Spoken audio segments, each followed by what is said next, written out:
প্রিয় শিক্ষার্থী বন্ধুরা, আন্তরিক শুভেচ্ছা ও শুভকামনা। তোমরা যারা 2019 সালে এইচএসসি পরীক্ষা দিবে, তোমাদের জন্য অনেক অনেক দোয়া ও শুভকামনা থাকলো। আমরা জানি এ- এখন তোমাদের পরীক্ষার প্রস্তুতি একেবারেই শেষ পর্যায়ে। তোমরা যারা সুন্দরভাবে পরীক্ষার প্রস্তুতি নিচ্ছ, সামান্য দুশ্চিন্তা থাকলেও, সামান্য চিন্তা থাকতে পারে, তবে দুশ্চিন্তার কোনো কারণ নেই। যারা তোমাদের শিক্ষকদের, তোমাদের অভিভাবকদের পরামর্শ মেনে বছরের প্রতিটি দিন সুন্দর করে ক্লাসে উপস্থিত হয়েছ, বাসায় লেখাপড়া করেছ, তোমাদের দুশ্চিন্তার কোনো কারণ নেই। ইনশাল্লাহ তোমরা ভালো ফলাফল করতে পারবে। এর জন্য এখন লেখাপড়ার পাশাপাশি মহান সৃষ্টিকর্তার কাছে প্রার্থনা করবে যাতে তোমাদের পরীক্ষা ভালো হয়। মা বাবার দোয়া চাইবে, গুরুজনদের, শিক্ষক মন্ডলীও তো অবশ্যই তোমাদের জন্য দোয়া করছেন, মা বাবা দোয়া করছেন। তোমাদের মনোবল থাকতে হবে যে যা প্রস্তুতি নিয়েছ, ইনশাল্লাহ তোমরা ভালো ফলাফল করতে পারবে। আরেকটি বিষয় অত্যন্ত গুরুত্বপূর্ণ, এটি গত কয়েক বছর থেকে আমাদের সরকার, শিক্ষা মন্ত্রণালয় সবাই চেষ্টা করছেন, যারা দুষ্চক্রকারী, যারা বিভিন্ন ধরনের অপপ্রচার করে শিক্ষার্থীদেরকে, তাদের মনোবলকে ভেঙে দিচ্ছে, প্রশ্ন জালিয়াতি করতে চায়, আমি তোমাদের উদ্দেশ্যে বলতে চাই, তোমরা কখনো এই ধরনের জালিয়াতি ফাঁদে পা দিবা না। এটি অত্যন্ত অনৈতিক কাজ, অত্যন্ত মন্দ কাজ। কোনো ছাত্র এই কাজে জড়াতে পারে না। তুমি হয়তো এই প্রশ্ন আশায়, জালিয়াতির আশায় তুমি এই প্রশ্ন কালেক্ট করলা, তুমি কোনো প্রিপারেশন নিলা না, গিয়ে দেখলা এই প্রশ্নই আসেনি। তোমার সম্পূর্ণ এই 2 বছর তুমি নাইনথে, তুমি যে একাদশ দ্বাদশ শ্রেণী কষ্ট করেছ, তোমার 2 বছর বিফল যাবে, পরীক্ষা খারাপ হবে।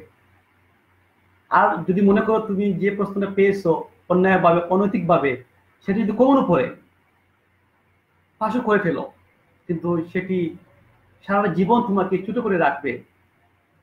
তোমার মনটা, মনোবলটা দুর্বল থাকবে যে তুমি চুরি করে, অনৈতিকভাবে প্রশ্ন জালিয়াতি করে পাশ করেছো। সারা জীবন এটি তোমাকে খুব কষ্ট দিবে। তাই আমি তোমাদের প্রতি আহ্বান জানাবো, কখনো এই দুষ্টকারী, প্রশ্ন জালিয়াতিকারীদের ফাঁদে পা দিবা না। এটি তোমাদের প্রতি আমার আহ্বান থাকবে, এটি কখনো করা যাবে না। প্রিয় শিক্ষার্থীবৃন্দ, লেখাপড়ার পাশাপাশি তোমাদেরকে এখন তোমাদের স্বাস্থ্যের প্রতি যত্ন নিতে হবে। তোমরা তো অবশ্যই জানো যে তোমাদের পরীক্ষাটা প্রায় প্র্যাকটিক্যাল সহ 1 থেকে 1.5 মাস চলে যাবে।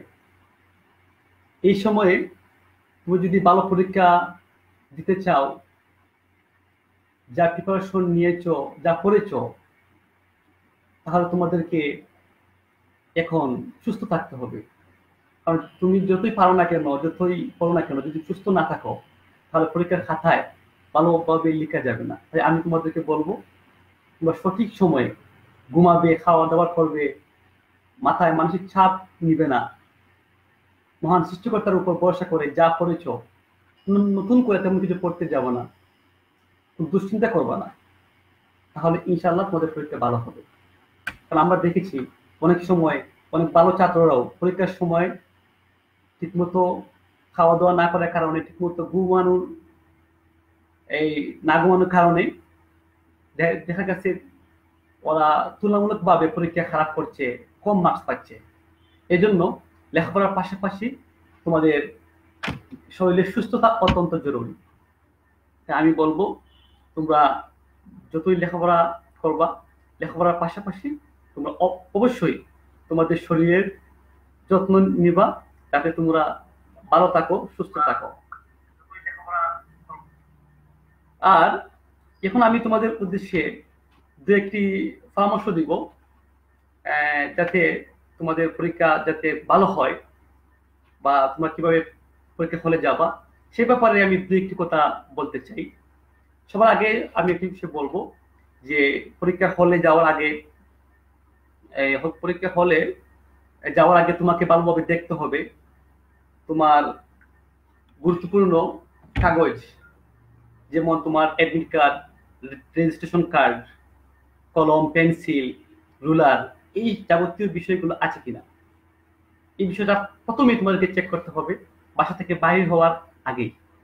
কারণ তুমি দৌড়িয়ে পরীক্ষা হলে গেলা, গিয়ে দেখো তোমার অ্যাডমিট কার্ড নেই, তখন কিন্তু তোমার মনটি খারাপ হয়ে যাবে। তুমি আবার দৌড়াদৌড়ি করে তুমি তোমার মনে একটি বিষণ্ণতা চলে আসবে। তাই পরীক্ষা হলে যাওয়ার সময় খুব গুরুত্ব সহকারে এগুলো চেক করবা। তোমার অ্যাডমিট কার্ড, তোমার রেজিস্ট্রেশন কার্ড, কলম, পেন্সিল, এই যাবতীয় জিনিস তোমার কাছে, বা ঘড়ি, এগুলা তুমি সাথে নিয়ে যাইবা, কোনোভাবে এগুলা রেখে যাওয়া যাবে না। ২ নম্বর বিষয় হচ্ছে তোমাদের প্রত্যেককেই পরীক্ষা হলে ১ ঘন্টা আগে, বিশেষ করে প্রথম দিন তোমরা ৯টার মধ্যে চলে যেতে হবে। কারণ সেখানে গিয়ে কিছু কাজ আছে, তোমাদের সিট প্ল্যানটা দেখতে হবে, প্রথম দিন তুমি গিয়ে খুঁজতে হবে, তোমাকে মানসিক প্রস্তুতি দরকার। এই জন্য ৯টার মধ্যেই হলে গিয়ে পৌঁছে যাইবা। অনেক সময় দেখা গেছে তুমি বাড়াইলে একবারে টাইম টু টাইম রাস্তায় যানজট হলো বা পরীক্ষায় হলে যেতে লেট হবে, তাই তোমরা খুব তাড়াতাড়ি ৯টার মধ্যেই হলে পৌঁছে যাইবা, গিয়ে রিল্যাক্স করে বা সিট প্ল্যান মতো বসে পরীক্ষার প্রস্তুতি নিবা। ২ নম্বর একটি বিষয় হচ্ছে তোমাদেরকে, অনেকেই এরকম করে, আমরা দেখছি ভালো ছাত্ররাই, আমরা যখন পরীক্ষা হলে ডিউটিতে থাকি দেখা গেছে অনেকেই সে পারে ঠিকই, কিন্তু একটু দ্বিধাদ্বন্দ্বে ভুগে পাশের জনকে কথা বলে সাইড টকিং করে। এটা আসলে কখনো করবা না। তুমি যা পারো তোমার প্রতি আত্মবিশ্বাস রাখবা, তাহলে পরীক্ষা ভালো করবা। যে তুমি যে আমি পারলাম কি না পারলাম শুধু সাইড টকিং করলা, এতে তুলনামূলকভাবে পরীক্ষাটি খুব খারাপ হয়। কারণ পরীক্ষায় যে ৩ ঘন্টা থাকে এটি কিন্তু অত্যন্ত সীমিত সময়। তুমি এই সাইড টকিং কইরা এটা তো এমনি এটা অনৈতিক কাজ, এটা সম্পূর্ণ অন্যায়। তুমি করলা, পরে তোমার সময়টাকে নষ্ট করে দিলা, পরে দেখলা তুমি সব প্রশ্ন আনসার করতে পারো নাই, ৭০-৮০ তুমি আনসার করছো। অথচ তুমি ১০০ আনসার করতা, তাহলে তোমার পরীক্ষাটা তুমি হয়তো ৯০ পাইতা, ৮০ পাইতা। তুমি ৭০ আনসার করলা, সময়ের অভাবে তুমি ৫০ পাইবা।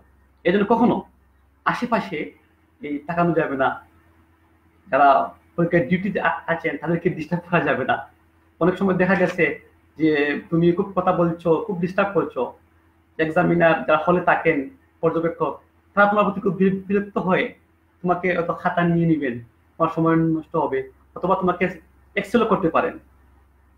এইসব বিষয় বিবেচনা করে তোমরা পরীক্ষাটা সুন্দরভাবে দিবা, সময়ের কাজ সময়ে করবা।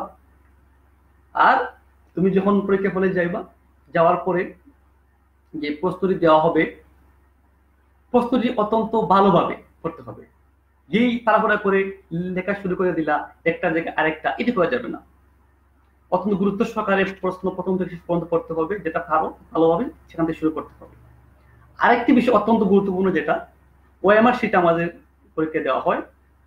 এই ওএমআর শিটে যে বৃত্তগুলা অত্যন্ত সুন্দরভাবে, সাবলীলভাবে, পরিষ্কার পরিচ্ছন্নভাবে তুমি পূরণ করতে হবে, এটা যাতে ভুল না হয়। কারণ এই ভুলের কারণে তোমার পরীক্ষার মার্কিং গিয়ে তোমার রেজাল্ট পাইতে সমস্যা হতে পারে। ফলে এটা দেখা গেছে অনেক সময় এটি হয়। তাই তোমরা এটি অত্যন্ত গুরুত্ব সহকারে, এটি খুব যত্ন সহকারে, ঠান্ডা মাথায় বলপেন দিয়ে এই বৃত্তগুলা সুন্দর করে ভরাট করবে। তারপরেও যদি ভুল হয়ে যায়, এখানে মাথা ঘামানোর কোনো কারণ নাই, দুশ্চিন্তার কোনো কারণ নাই। তোমার যে পরীক্ষার দায়িত্বে থাকবেন, যে স্যার থাকবেন, উনি কি সুন্দরভাবে বলবা, স্যার আমি ভুল করে ফেলছি, একটি ভুল শুধরানোর ব্যবস্থা রয়েছে। অনেক সময় দেখা গেছে যে হয়তো স্যারে কিছু বলবেন, বকাঝকা করবেন, এই জন্য তুমি বলো না, এটি কখনো করবা না। তোমার ভুল হতে পারে, তুমি তো ছাত্র, ভুল হলে তোমার সাথে সাথে তোমার যে পরীক্ষক আছেন উনিকে বলবে, উনি ইনশাল্লাহ তোমাদের ভুল সংশোধনের একটি পেপার আছে, এটি দিয়ে দিবেন। এটি নিয়ে তোমাদের দুশ্চিন্তা করে পরীক্ষা খারাপ করার কোনো কারণ নেই। ভুল হলে ভুলের সমাধান আছে। এই জন্য আমি বলবো এই ফার্স্ট কথা হচ্ছে ওএমআর খুব সুন্দর করে পূরণ করবা। যদি ভুল হয় দুশ্চিন্তার কারণ নেই, এটি সংশোধন করবা তোমাদের পরীক্ষক, তোমাদের দায়িত্বরত শিক্ষকের কাছ থেকে। আরেকটি বিষয় অত্যন্ত গুরুত্বপূর্ণ, তুমি পরীক্ষা হলে গেলা, দেখা গেল যে তুমি এমন কিছু জিনিস নিয়ে গেছো, তোমাকে পরীক্ষা হলের সামনে গিয়ে তোমার গার্ডরা তোমাকে বাইরে করে দিল, এইগুলা নিয়ে যাওয়া যাবে না।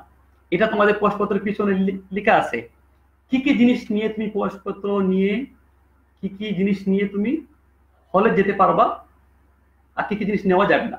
এই বিষয়টা অত্যন্ত গুরুত্ব সহকারে পড়বা। যে তোমরা অনেকে দেখা গেছে মোবাইল নিয়ে যাও, আরো বিভিন্ন পেপার নিয়ে যাও, বোর্ড নিয়ে যাও, এগুলো নেওয়া যাবে না। তোমাদের প্রশ্নপত্রের পিছনে লেখা আছে যে কোনো electronic device, mobile, pen drive, এই বিষয়গুলো, ল্যাপটপ কিছু নেওয়া যাবে না। জাস্ট তোমাদের প্রশ্নপত্র, রেজিস্টার কার্ড, কলম, পেন্সিল, যাবতীয় বিষয় যেগুলো লিখতে সহযোগিতা হয় এই বিষয়গুলো নিতে পারবা। বই, খাতা, কলম, কোন ধরনের পেপার, মোবাইল, এগুলো নেওয়া যাবে না। তাহলে তোমরা অত্যন্ত সতর্ক সহকারে যাইবা, যেগুলা জরুরি বিষয় এগুলো নিয়ে যাইবা, আর যেগুলা কনভিক্টেড নেওয়া যাবে না এগুলা কখনো সাথে নিয়ে যাইবা না। যখন তুমি লেখা শুরু করলা আল্লাহর নাম নিয়ে, সৃষ্টিকর্তার নাম নিয়ে অত্যন্ত সুন্দরভাবে লেখা শুরু করবা। কারণ তোমার লেখা দেখেই কিন্তু পরীক্ষক যিনি খাতা দেখবেন তোমাকে জাজ করবেন, উনি তোমাকে চিনেন না তুমি ভালো ছাত্র না মন্দ ছাত্র। তোমার খাতাই প্রমাণ করবে তুমি রুচিশীল ছাত্র না অরুচিশীল। এজন্য তুমি খাতাটা যাতে রুচিশীল হয়, এই একজন পরীক্ষক যখন তোমার খাতাটি দেখবেন, দেখার পরে যাতে তিনি মনে করেন তুমি ভালো ছাত্র। সুন্দর করে লিখতে হবে। যদিও লেখা বেশি সুন্দর না থাকে তাহলে সমস্যা নাই, অত্যন্ত পরিষ্কারভাবে পরিচ্ছন্নভাবে লিখবে, যাতে পরীক্ষক তোমার খাতা দেখার পরে উনি বিরক্ত না হন। অনেক সময় আমরা খাতা দেখতে গিয়ে দেখছি অনেক ভালো লিখছে কিন্তু আমি পড়তে পারছি না, এতে তোমার পরীক্ষায় মার্ক পেতে, তুমি তোমার যে প্রাপ্য মার্কস পেতে সমস্যা হবে। তাই অত্যন্ত পরিষ্কারভাবে, সুন্দরভাবে, সাবলীলভাবে লিখবে, যাতে পরীক্ষক তোমার খাতাটি দেখতে আনন্দ পান। আর অনেক সময় দেখা গেছে তুমি ভুলে একটি পেপার ছেড়ে অপর পেজে চলে গেছো, এতে সমস্যা হবে না। তুমি সাথে সাথে এই খালি পেজটাকে একটু টান দিয়ে, কালো কালি দিয়ে টান দিয়ে দিয়ে দিবা, তাহলে বুঝে যাবে যে কি তোমার ভুলে এটা তুমি দেখে আসছিলা। সো এতে কোনো সমস্যা হবে না, তুমি দুশ্চিন্তা করার কোনো কারণ নেই। সুন্দর করে লিখবা। আর তোমাদের তো ডিউটি শিক্ষক আছেন, তুমি পরামর্শ নিবা, ওর সাথে কথা বলতে পারবা, কোনো সমস্যা হবে না। বাট সাইড টকিং করা যাবে না। আরেকটা বিষয় তোমার সর্বশেষ বলবো যে তুমি সুন্দর করে লেখার পরে তোমাকে ভালোভাবে রিভিশন দিতে হবে।